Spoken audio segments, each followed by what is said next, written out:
মানুষের লোভ বড়ই সাংঘাতিক।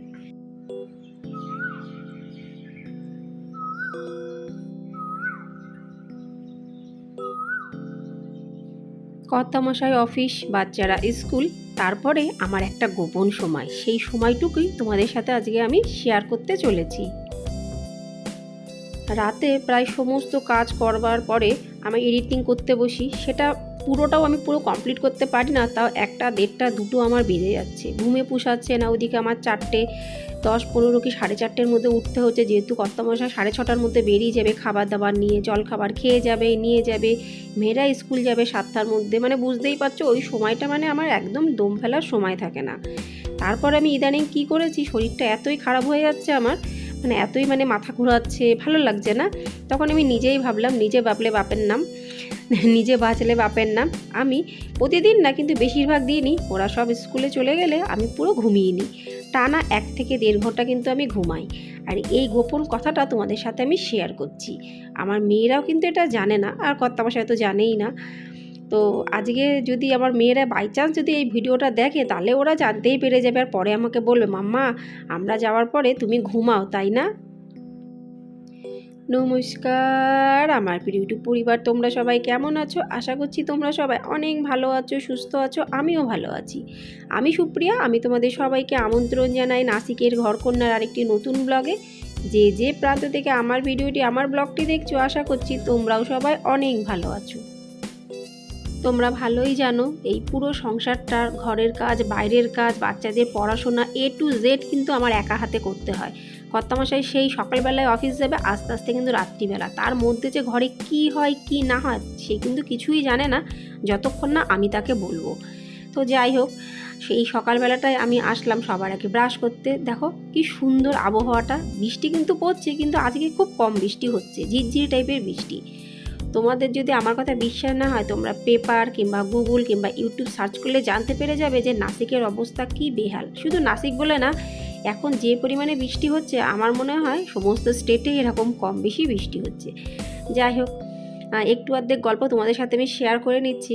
আমি অনেক দিন ধরে একটু আলসিও হয়ে পড়েছি। আলসি মানে, আগে কি সুন্দর ঘুমের থেকে উঠে বাচ্চারা স্কুল চলে গেলে আমি কিন্তু আর শুতাম না, আমি রীতিমতন বাইরে একটু হাঁটতে যেতাম, 40-45 মিনিটে হেঁটে ঘরে এসে যোগা করতাম, তারপরে নিত্যদিনের যে নিত্য কাজ চা খেয়ে শুরু করে দিতাম। কিন্তু এখন ইদানিং বেশ বলতে পারো 1-1.5 মাস ধরে আমার রুটিনটা একদমই পাল্টে গেছে। আমার ভালোই লাগছে না এই নতুন যে রুটিনটা আমি শুরু করেছি সেটা, কিন্তু বৃষ্টি এত পরিমাণে আর ইচ্ছাও করছে না। যতদিন পর্যন্ত মনে হয় বৃষ্টিটা না কমবে আমি পুরনো রুটিনে ফিরতে পারছি না। চাইছি পুরনো রুটিনে ফিরতে, কিন্তু ফিরতেই মোটে পাচ্ছি না। তাই বলে এটা ভেবো না যে আমি প্রতিদিন ঘুমাই, প্রতিদিন কিন্তু ঘুমাই না, কাজ বুঝে ঘুমাই। আজকে যেমন রান্নার চাপটা একটু কম আছে, ওই জন্য কিন্তু শুতে গেছিলাম। যদি রান্নার চাপ আমার বেশি থাকতো তাহলে কিন্তু আমি একদমই শুতে যেতাম না, কেন ঘড়ি তো আমার জন্য বসে থাকবে না, ঘড়ি তো ঠিক ঘুরবে। আর সাথে সাথে আমি নিয়ে আসলাম 1 গ্লাস উষ্ণ গরম জল। উষ্ণ গরম জলটা খেলে মনে হয় যেন হ্যাঁ ঘুমের থেকে উঠে কিছু একটা খেলাম। আর এটা প্রায় আমার 6-7 বছর হয়ে গেছে কন্টিনিউ আমি প্রতিদিন সকালবেলা উষ্ণ গরম জল খাই। আর শীতকাল হলে তো সকাল দুপুর রাত্রি যখনই হয় তখনই কিন্তু গরম জলটা খাই। তারপরে গেলাম নিউজ পেপারটা নিতে, পেপার দিয়ে যায় পেপারওয়ালা দাদা, সেটা বাইরেই থেকে যায় যতক্ষণ পর্যন্ত আমি না তুলব। আমি যদি সারাদিন পেপারটা না তুলি, পেপারটা ওই রকমই কিন্তু ওখানেই থাকবে। ওই জন্য যখনই আমার মনে পড়ে তখনই কিন্তু আমি সেটাকে তুলি। তোমরা অনেকেই ভাবতে পারো যে এখনকার সময়ে মোবাইল আছে, টিভি আছে, পেপার কি দরকারে লাগে। হ্যাঁ, এটা আমিও আগে ভাবতাম, কিন্তু এমন এমন অনেক অনেক তথ্য আছে যেগুলো মোবাইল ঘাটলেও কিন্তু পাওয়া যায় না, যেগুলো শুধু একমাত্র পেপারেই পাওয়া যায়। আর বাচ্চা কাচ্চাদের পেপার পড়ানোর অভ্যাসটা করানো খুবই ভালো, খুবই ভালো, মানে খুবই ভালো।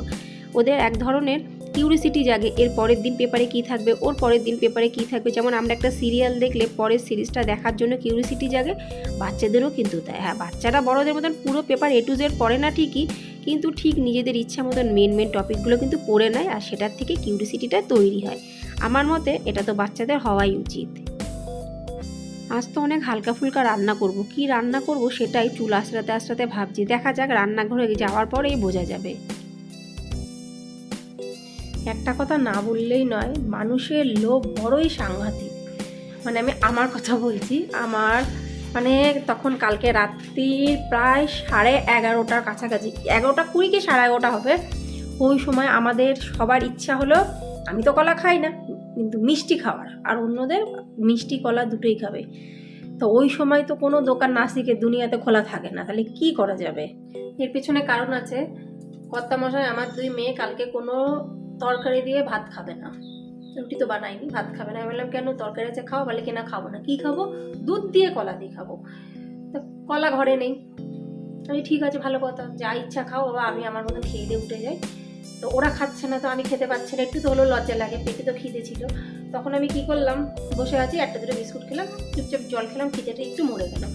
তখন আমার বড় মেয়ে না এইগুলো খুব বোঝে, মানে ওর ব্রিটিশ বুদ্ধি, বলছে দাঁড়াও 2 মিনিটের মধ্যে জিনিস সব নিয়ে আসছি। কি কি জিনিস?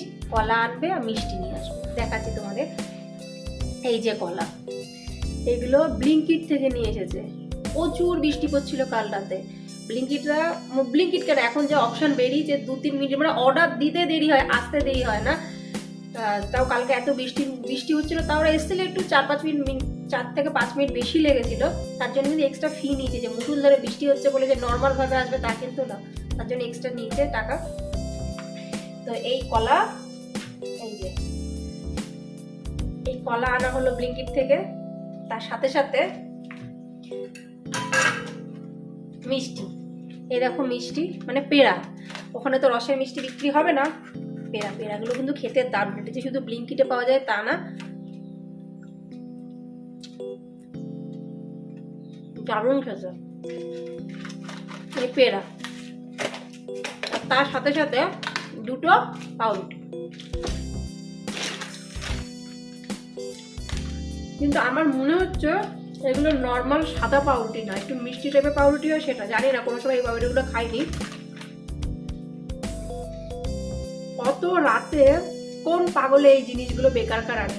ওরা 3জন বসেই ছিল দুধ দিয়ে কলা দিয়ে খাবে বলে। কি লালচে 3জনে, চিন্তা করো। তাহলে তো খেয়ে দিয়ে উঠেছি প্রায় 12:30 পরে, কারণ এগুলো আসলো, দুধ গরম করলাম ফ্রিজ থেকে, দেখলো, ভালো করে খেলো, তারপরে শান্তি। আর শুতে অনেক রাত, বাসনপত্র সব মেজেই আমি সবসময় শুই, তোমরা জানো। তাহলে এই জিনিসগুলো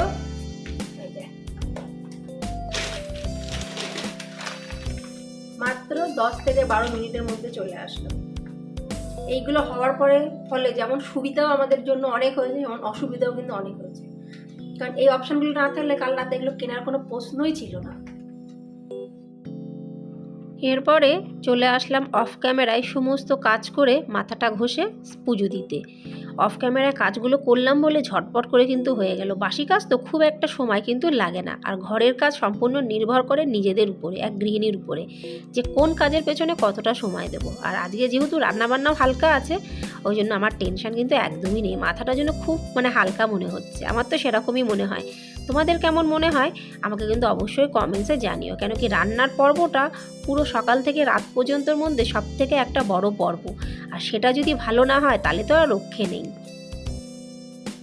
কেউ জানে না বন্ধুরা, আজকে তোমাদের বললাম বলে তোমরা জানতে পারলে। তাহলে বাচ্চারা স্কুল যাওয়ার পরে আমার যে গোপন সময়টা কিভাবে কাটালাম তোমাদের সাথে কিন্তু আমি শেয়ার করলাম। যদি তোমাদের ভালো লেগে থাকে অবশ্যই লাইক, সাবস্ক্রাইব, শেয়ার, কমেন্টস করে পাশে থেকেও, কেন কি তোমাদের ভালোবাসা, বড়দের আশীর্বাদ ছাড়া আমার পক্ষে এগোনো কিন্তু একদমই সম্ভব না। বৃষ্টি আবার ঝমঝমিয়ে হচ্ছে, সেটাই পাগলের মতন আবার আমি দেখতে আসলাম। সবে আমি ভাবছিলাম জামা কাপড় খানিকটা দেবো মেশিনের ভেতরে, তারপর ভাবলাম যে না, দরকার নেই, কালকেই দেবো। আবার তোমাদের সাথে দেখাবে পরবর্তী ব্লগে, ততক্ষণের জন্য নমস্কার।